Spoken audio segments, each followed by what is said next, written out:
खानदानी थुकरट प्रवक्ते संजय राऊत आज ईव्हीएमला दोष देत आहेत। याचाच अर्थ निवडणुकीमध्ये महाविकास आघाडी हरणार आहे हे संजय राऊतांनी आत्ताच कबूल केलंय।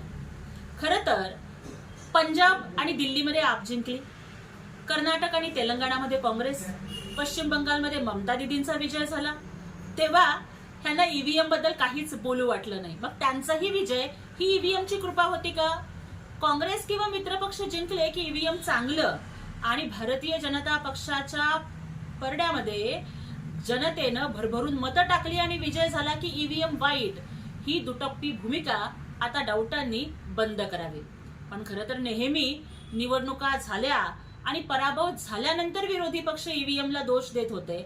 आता निवडणुकीच्या अनेक महिने आधीच संजय राऊतांनी आपल्या विजयावरती डाऊट घेत ईव्हीएमला दोष देणं सुरू केलंय।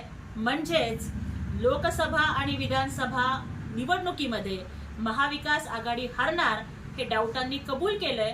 त्यामुळे आता सुज्ञ नागरिकांनी सुद्धा या हरणाऱ्या लोकांना मतदान न करता देशाच्या विकासासाठी झटणाऱ्या आणि जिंकून येणाऱ्या महायुतीला मतदान करावं।